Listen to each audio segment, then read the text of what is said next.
ओम ऐं ह्रीं श्रीं माँ भुवनेश्वराय नमः। जय माता दी दोस्तों, आप सभी को गुप्त नवरात्रि के चौथे दिन की हार्दिक शुभकामनाएं। आज गुप्त नवरात्रि का चौथा दिन है। आज भक्तगण माँ भुवनेश्वरी की पूजा अर्चना करेंगे। माँ भुवनेश्वरी को संसार भर के यश और ऐश्वर्य की देवी माना जाता है। माता भुवनेश्वरी आदिशक्ति के पंचम स्वरूप हैं। इसी रूप में माँ ने त्रिदेवों को दर्शन दिए थे। माँ भुवनेश्वरी को 10 महाविद्याओं में चौथा स्थान प्राप्त है। पौराणिक मान्यताओं के अनुसार माँ भुवनेश्वरी ही संपूर्ण जगत का पालन पोषण करती हैं। उन्हें जगत धात्री भी कहा जाता है।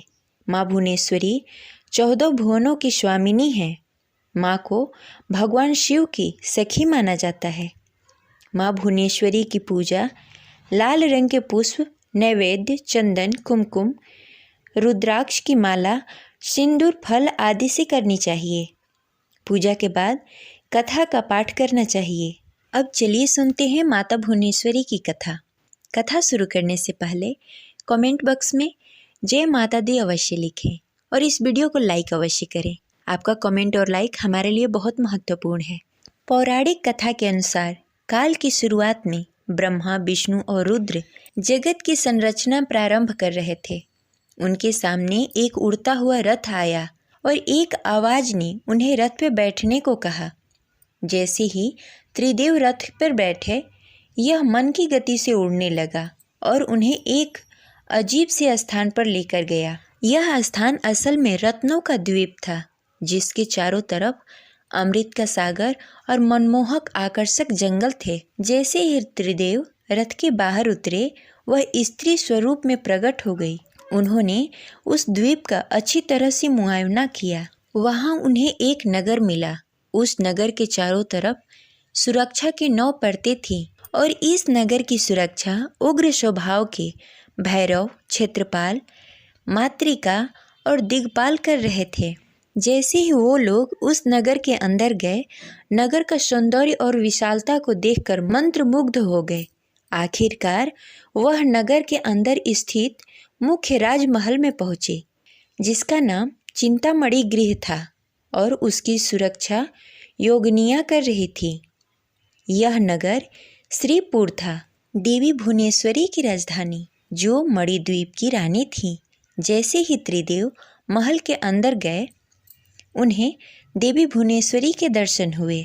उनकी छटा लाल रंग की थी। उनकी 3 नेत्र, 4 हाथ तथा उन्होंने लाल रंग के आभूषण पहने हुए थे। उनके शरीर पर लाल चंदन का लेप लगा हुआ था तथा उन्होंने लाल कमल की माला पहनी हुई थी।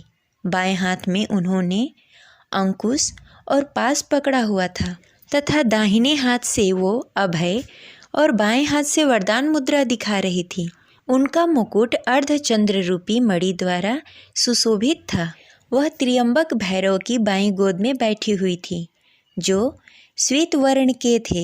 उन्होंने श्वेत वस्त्र पहने हुए थे। उनके बाल उलझे हुए थे तथा उनके सर के ऊपर भी अर्धचंद्र एवं गंगा नदी थी। उनके 5 चेहरे थे तथा हर चेहरे में 3 आँखें थी।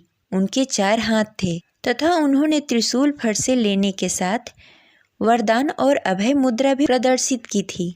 देवी भुवनेश्वरी और त्र्यंबक भैरव पंचप्रेत आसन पर विराजमान थे। पंचप्रेत आसन वह सिंहासन है जिसमें परम शिवा गद्दी के रूप में तथा 5 पैरों के स्थान पर सदाशिव, ईश्वर, रुद्र, विष्णु और ब्रह्मा स्थापित हैं।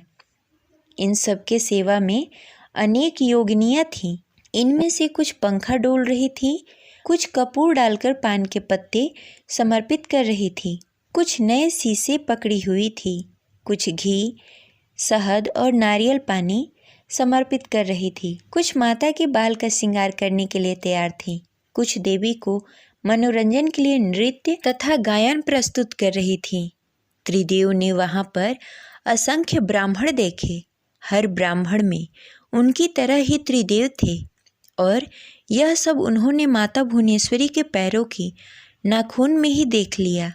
कुछ ब्राह्मण ब्रह्मा द्वारा बनाए जा रहे थे, कुछ विष्णु द्वारा पाले जा रहे थे तथा कुछ रुद्र द्वारा संहारे जा रहे थे।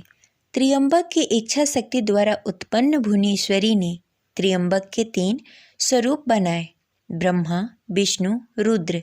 इस तरह त्रिदेव त्र्यंबक के ही 3 रूप हैं। तत्पश्चात देवी भुवनेश्वरी ने अपनी शक्तियाँ त्रिदेव को प्रदान की। ब्रह्मा के लिए देवी सरस्वती, विष्णु के लिए देवी लक्ष्मी तथा रुद्र के लिए देवी काली का निर्माण किया तथा उन्हें उनकी जगहों पर स्थापित किया।